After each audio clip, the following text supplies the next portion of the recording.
Bonjour à tous, c'est Chloé, je suis ravie de vous retrouver comme chaque vendredi dans un nouvel épisode de Crypto. Alors aujourd'hui, je vais vous parler cashback et j'espère qu'en 2026, vous avez une carte qui vous génère du cashback. Parce que sinon, clairement, vous passez à côté de quelque chose, c'est un must-have à avoir. De nos jours, chaque euro est compté et il est très important que vous ayez intégré un système de paiement qui vous récompense à chaque achat du quotidien. Si ce n'est pas le cas, c'est vraiment une résolution à tenir pour 2026 et vous êtes parfaitement au bon endroit. Allez, je vous explique tout ça, restez avec moi, installez-vous confortablement, c'est parti.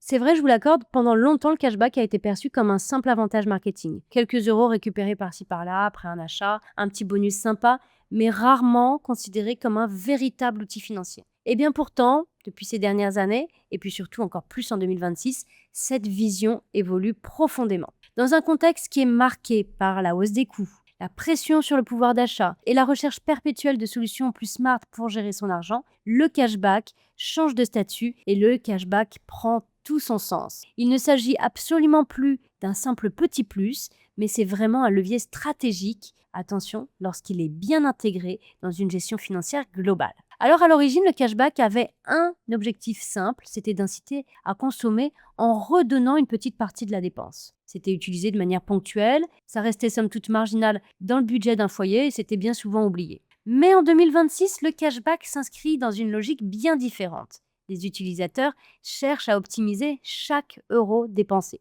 Et c'est dans ce contexte que récupérer un pourcentage significatif de ses dépenses du quotidien n'est absolument plus anecdotique et ce n'est absolument plus à mettre de côté, ça doit être un impératif pour vous. Sur une année entière, il faut savoir que les montants cumulés peuvent devenir réels, mesurables, utiles et surtout réinjectables. Donc vous voyez, le cashback cesse alors d'être un bonus passif pour devenir un réel outil actif de gestion du pouvoir d'achat. En tout cas, ce qui est sûr, c'est que c'est une réalité qui s'impose progressivement. Augmenter ses revenus, c'est pas toujours immédiat ni accessible à tous. En revanche, optimiser ses dépenses, ça l'est beaucoup plus. Et bien, c'est là que le cashback prend tout son sens. Il va agir directement sur les flux sortants, donc vos dépenses, en réduisant le coût réel des dépenses qui sont incompressibles et qui sont récurrentes de votre quotidien. En 2026, la question n'est plus seulement combien je gagne, mais c'est aussi comment j'utilise chaque euro. Le cashback va s'inscrire parfaitement dans cette logique d'optimisation, une optimisation silencieuse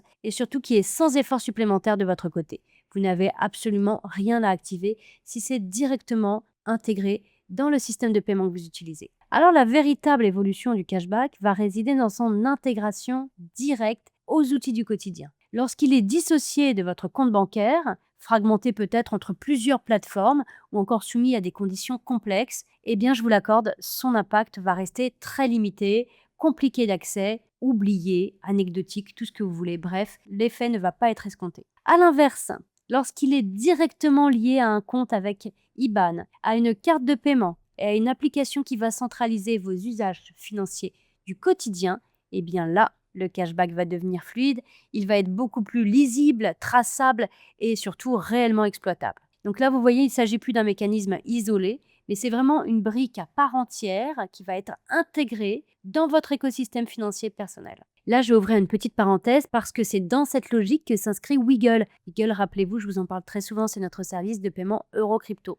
Eh bien, en tant qu'application française régulée, Wiggle propose une approche hybride qui va combiner compte bancaire, carte Visa, nous en avons 3, gestion de l'épargne, investissement crypto et un système de cashback intégré qui va vous permettre d'obtenir jusqu'à 7% de récompense sur vos achats du quotidien. L'objectif de Wiggle n'est absolument pas de vous pousser à la consommation, loin de là, mais c'est de vous redonner du pouvoir d'achat à chaque dépense de votre quotidien. Fin de la petite parenthèse, mais je me devais de vous parler de Wiggle. Eh bien, sachez qu'en 2026, le cashback devient aussi un point de départ. Les montants récupérés peuvent être utilisés de façon différente. Pour commencer, vous allez pouvoir réduire la pression sur votre budget. Vous allez pouvoir alimenter une épargne automatisée, par exemple du DCA, ou vous allez pouvoir réinvestir les gains que vous avez obtenus. Et bien cette logique, vous voyez, elle transforme une simple récompense en micro-levier financier. Et lorsque c'est bien intégré, lorsque c'est associé à des outils d'épargne ou d'investissement accessibles, eh bien le cashback va vous permettre de passer d'une consommation que je dirais subie à une consommation beaucoup plus productive. Vous voyez, en fait, là, on change de statut, on change de posture. Chaque dépense peut indirectement contribuer à un objectif financier beaucoup plus large. Et en changeant cette approche, eh bien, vous changez également la perspective du cashback. Là, il ne s'agit plus de récupérer quelques euros par-ci par-là, mais de créer un beau cercle vertueux entre vos dépenses, la gestion et la valorisation de votre argent. De nos jours, il faut savoir que le cashback est de plus en plus pris au sérieux, on en parle notamment de plus en plus dans les médias. C'est un modèle qui est en phase avec un cadre réglementaire beaucoup plus mature qu'auparavant. L'évolution du cashback s'inscrit donc dans un environnement beaucoup plus encadré. Les utilisateurs de ces dernières années et de 2026 notamment sont beaucoup plus attentifs à la régulation, à la transparence et surtout à la sécurité des acteurs qu'ils utilisent. Donc le fait, vous voyez, que des solutions comme Wiggle soient régulées par l'AMF et la CPR est engagée dans une démarche d'agrément MiCA qui se veut européenne, eh bien, vous voyez, tout ça va renforcer la crédibilité de ces nouveaux modèles financiers. Dans un monde où chaque euro compte davantage, eh bien, les outils qui sont capables de transformer des dépenses ordinaires en opportunités financières prennent une toute nouvelle dimension.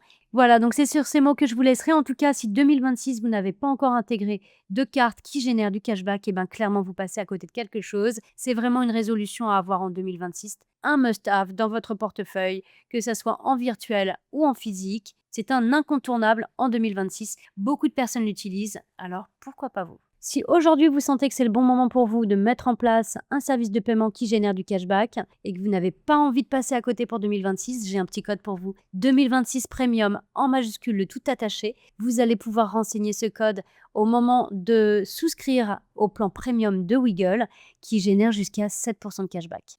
Essayez, tentez l'aventure et j'espère que vous nous remercierez à la fin de l'année une fois que vous ferez les comptes. Allez, à très vite. Ciao, ciao.